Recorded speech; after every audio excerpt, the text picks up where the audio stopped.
గౌరవనీయులైన ప్రధాన ఉపాధ్యాయులు నాగభూషణం సార్ గారికి, హెడ్ మాస్టర్ బాబురావు సార్ గారికి, జోషి సార్ గారికి, ఉపాధ్యాయులకు, నాతోటి విద్యార్థులకు ముందుగా గణతంత్ర దినోత్సవ శుభాకాంక్షలు. నాకంటే ముందుగా చాలా వాళ్ళు చెప్పారు ఈ రోజు గొప్పతనం ఏంటో.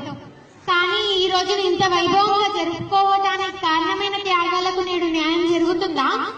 మనకు స్వతంత్రం రాకముందు మనం ఆ బ్రిటిష్ వారి కింద పనిచేసే వాళ్ళం. కానీ మన దరిద్రం ఎలా ఉందంటే ఇప్పటికీ వారి కంపెనీలో పనిచేయడానికి మొక్కు చూపుతున్నాం. ఇంకా స్వతంత్రం వచ్చి లాభం ఏంటి? అంతమంది స్వతంత్ర సమరయోధుల త్యాగం వృధా అయినట్టే కదా. సంవత్సరంలో ఒక్కరోజు త్రివర్ణ పతాకాన్ని గర్వంగా ఎగురవేసి తర్వాత మర్చిపెట్టి కనీసం దాని గురించి ఆలోచించాం. ఇదే నా దేశభక్తి. ఈ మాత్రం దానికి ఇన్ని సంబరాలు ఎందుకు సార్? ఆనాటి వారి త్యాగం మన కోసం కాదా? వాళ్ళు ఎన్నో కష్టాలు ఎదుర్కొని పెట్టిన స్వతంత్రం అనే చెట్టు ఫలాలు నేడు కొందరి వల్ల దుర్వినియోగం అవుతున్నాయి.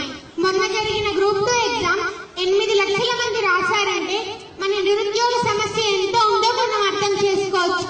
ప్రతి వాడు ప్రభుత్వ ఉద్యోగం కోసం చూసే కంటే సొంతంగా